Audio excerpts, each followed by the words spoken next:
Let's return to a story we were talking about an hour ago, a really alarming one for some people who live in flats in Norwich. They say their lives are at risk and they're facing huge bills to make their buildings safe. Earlier, we heard from Gillian de Marrell, who lives in Duke's Place Wharf in the city centre. She says that a surveyor has told her that the building is a fire risk and it's residents like her who would have to pay to fix the building. If we send out demands for £50,000, the way our lease is written, everybody just has to pay. It's like, payable within 21 days. And if you don't pay, then it can be said that you've forfeited the lease and the freeholder can repossess your flat and you're made homeless. Up and down the country, there are leaseholders considering bankruptcy because they simply can't pay it. Well, let's talk more about this with Paul Afshar, who's from the End Our Cladding Scandal campaign group. Morning, Paul. Good morning.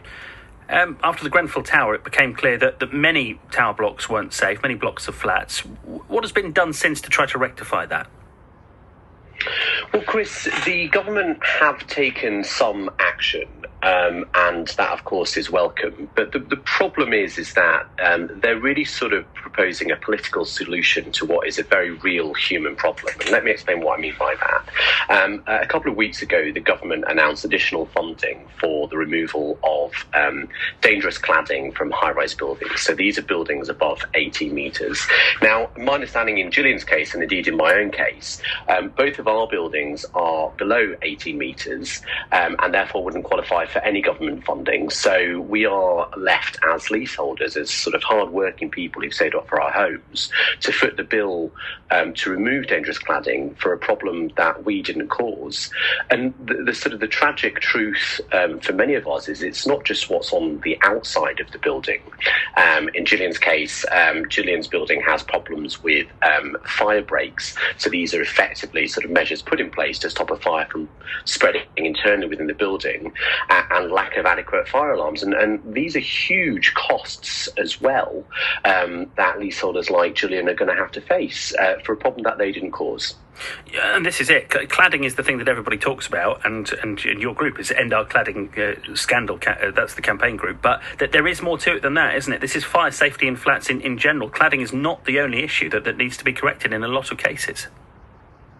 That's absolutely right. And the bills that are landing on people's doorsteps for tens of thousands of pounds are unfortunately just the bills to deal with the problem on the outside of the building. There is, of course, a problem on the inside of the building, as we said before, about the fire safety measures that are put in place when the building's built.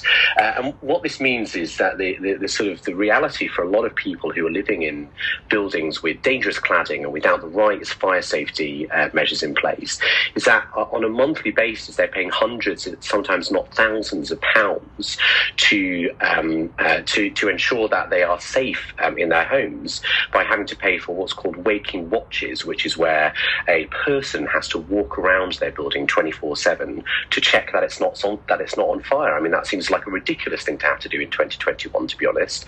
In addition to the spiralling and skyrocketing insurance premiums that people like myself and Gillian are going to have to pay because our buildings are unsafe. So it's not just paying for removing the dangerous cladding on the outside of the flat, it's the sort of crippling monthly cost for many to just pay to live inside a safe home.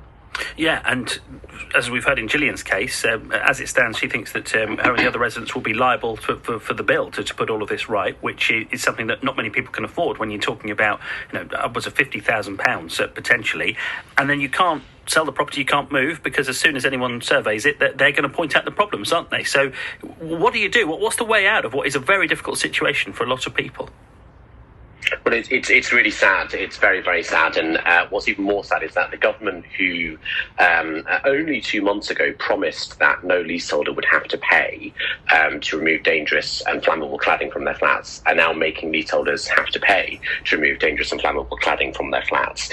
The real solution here, I'm afraid to say, is to go after the people who caused this problem in the first place. There are many developers with very deep pockets who, to be quite frank, over the last 10 to 15 years have built dodgy flats resulting in the problem that we now, Gillian and myself and millions across the country now find ourselves in.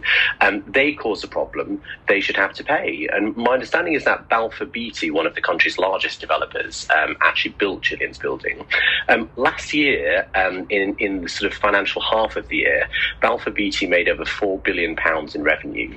And yet, clearly, they're not offering to pay for any work to be done to make Gillian's flat safe. I think that's disgusting. Paul Afshar, thank you. We'll keep in touch with you on that one. From the End Our Cladding Scandal campaign group, Paul Afshar talking there. We heard from Gillian, who lives in that location in Norwich earlier on. We mentioned Balfour Beatty. Just to reiterate, if you missed it an hour ago, we have been in touch with Balfour Beatty. They told us they took the matter very seriously, are investigating thoroughly.